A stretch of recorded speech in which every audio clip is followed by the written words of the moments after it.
টিউমারটা আস্তে আস্তে ধীরে ধীরে ক্ষতর মাধ্যমে প্রোস্টেট ক্যান্সারের ঝুঁকিতে আছেন যাদের পরিবারের কোনো সদস্যের প্রোস্টেট ক্যান্সার আছে, অর্থাৎ কারো যদি পিতার প্রোস্টেট ক্যান্সার হয় তাহলে সন্তান হিসাবে তিনি প্রোস্টেট ক্যান্সারের অনেক বড় ঝুঁকিতে আছেন। কেউ যদি আধুনিক যে আমাদের লাইফস্টাইল বা জীবনাচরণ জীবনযাত্রা তার সাথে খুব অভ্যস্ত হয়ে পড়েন, সিঁড়ি ভাঙেন না, লিফট দিয়ে উপরে ওঠেন, সবসময় বাইরের খাবার খেতে পছন্দ করেন, তেল চর্বিযুক্ত খাবার খেতে পছন্দ করেন, শাকসবজি ফলমূল খুব একটা খান না, ধূমপান করেন, মদ্যপান করেন, এই যে আমাদের আধুনিক জীবনযাত্রার যে অনুষঙ্গগুলো সেগুলোর সাথে যারা ওতপ্রোতভাবে জড়িত তারা এই প্রোস্টেট ক্যান্সারের ঝুঁকিতে আছেন।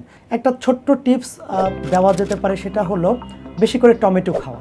টমেটোতে যে উপাদান আছে সেটি কিন্তু প্রোস্টেট ক্যান্সার হওয়ারকে প্রক্রিয়াটাকে থামিয়ে দেয়, বন্ধ করে দেয়। সুতরাং এটা একটা টিপস হতে পারে, এটা একটা সবজি।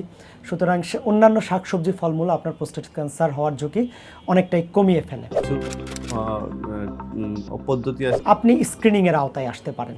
যাদের পরিবারে কারো প্রোস্টেট ক্যান্সার আছে তারা, বা যারা পরিবারে কারো প্রোস্টেট ক্যান্সার নেই কিন্তু বয়স 40-এর অধিক, তিনি একটা প্রোস্টেট ক্যান্সার স্ক্রিনিং প্রোগ্রামের আওতায় আসতে পারেন। এটি এমন কঠিন কিছু না। কিছুদিন পর পর আপনি একটি রক্ত পরীক্ষা করবেন। রক্ত পরীক্ষাটির নাম সিরাম পিএসএ, প্রোস্টেট স্পেসিফিক অ্যান্টিজেন। এছাড়া চিকিৎসকের মাধ্যমে একটি পরীক্ষা করা হয়, ডিআরই, ডিজিটাল রেকটাল এক্সামিনেশন। সেটা করেও আমরা বুঝতে পারি প্রোস্টেট গ্রন্থিটি বড় হয়েছে কিনা। এই স্ক্রিনিং প্রোগ্রামের আওতায় থেকে কিন্তু আপনি নিশ্চিত করতে পারবেন আপনার ক্যান্সার হয়েছে কি হয় নাই। এবং স্ক্রিনিং প্রোগ্রামের আওতায় যে ক্যান্সারগুলো শনাক্ত হয় সেগুলো শতভাগই হয় প্রাথমিক পর্যায়ের ক্যান্সার, এবং যেগুলো শতভাগ নিরাময় করা সম্ভব হয়।